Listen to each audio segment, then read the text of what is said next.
You are saying that there are parts of the Bible which you find reasonable and other parts which I'm saying there are parts of religious traditions, whatever they might be, that and texts. Okay, there are parts that you find reasonable and parts that you don't, and sure. That's right. Why bother to bring it back to religion? If you've got an independent criterion for deciding which bits of religion you find reasonable and which you don't, just decide. Don't bother to go...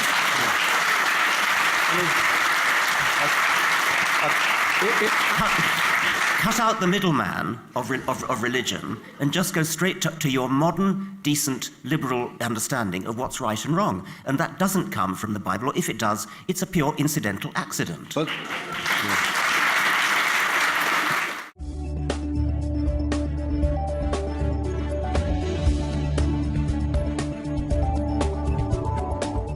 Why shouldn't you offend people?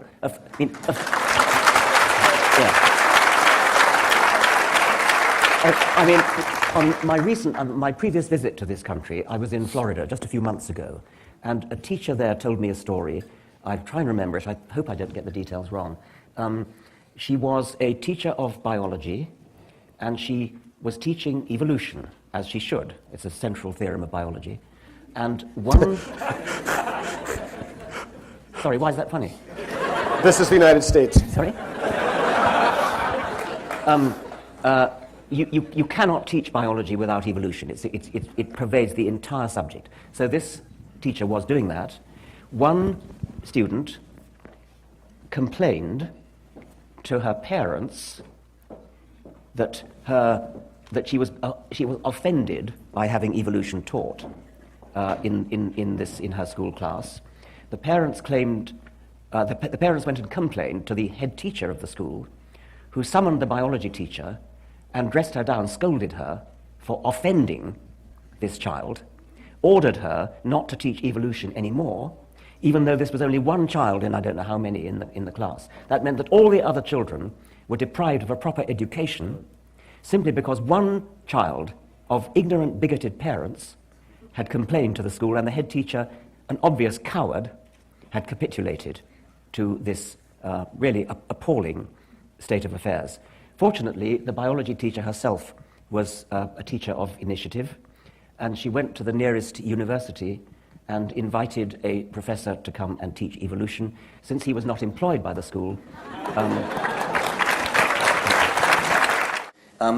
death, non-random death before reproduction, is what natural selection is all about, and it's tragic. And if one looks around the world and sees the sheer amount of suffering that there is in the animal kingdom as well as in the human, it is exactly as you would expect it to be if it were just the blind forces of nature acting. If there were no overarching purpose in the world, it's one of the strongest points one can make, and Darwin himself said it.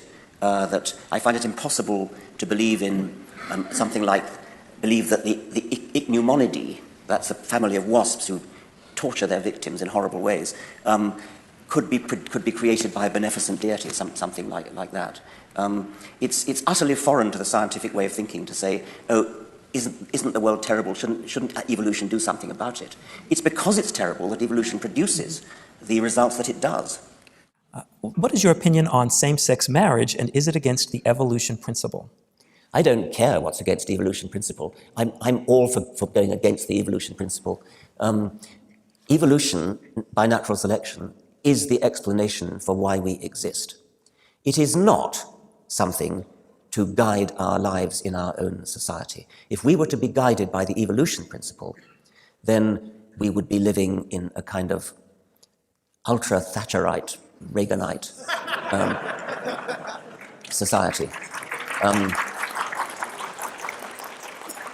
Study your Darwinism for two reasons, because it explains why you're here, and the second reason is study your Darwinism in order to learn what to avoid in setting up society. What we need is a truly anti-Darwinian society.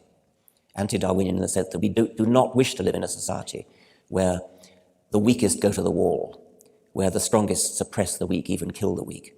I at least do not wish to live in that kind of society. I want to live in a sort of society where we take care of the sick, where we take care of the weak, take care of the oppressed, which is a very anti-Darwinian society.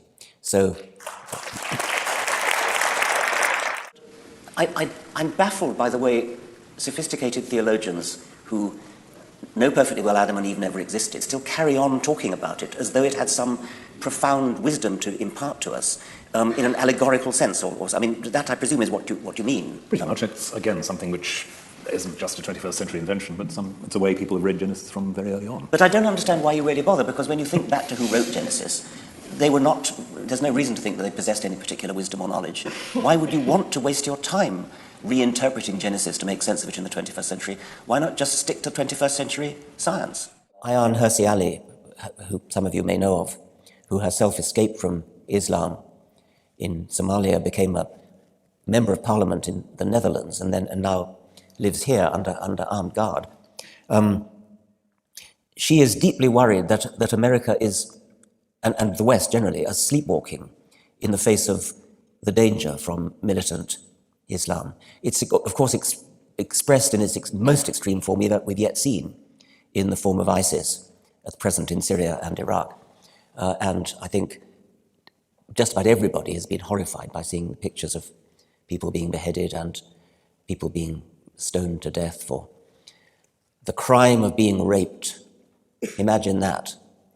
The crime of being seen out, of a woman being seen out and about without a male relative to accompany her. In Saudi Arabia, women aren't allowed to drive. Gay people are persecuted and sometimes executed for being gay. This is orders of magnitude more horrible than anything that we see in the West. And yet, my kind of people, decent, soft-hearted, liberal people, almost seem to be bending over backwards to be apologists for this kind of thing. It's almost as though we're saying something deeply patronizing and condescending, which is, of course, we here in the West don't do that kind of thing, but it's their culture. It's a kind of looking down on people with brown skin, condescending to them. It's a form of bigotry against them to say they shouldn't be held to the same standard as we would in this country. So I am deeply offended by the tendency of nice liberal people who I regard as my kind of person to bend over backwards to excuse the horrific things which are done to women in Islamic theocracies and, as it were, make light of them. I'll try a short poem by W.B. Yeats, who was very much not a scientist. He was a mystic. But this, to me, carries a sort of message of scientific wonder. Be you still, trembling heart. Remember the wisdom out of the old days. Him who trembles before the flame and the flood, and the winds that blow through the starry ways. Let the starry winds and the flame and the flood cover over and hide, for he has no part with the lonely, majestical multitude.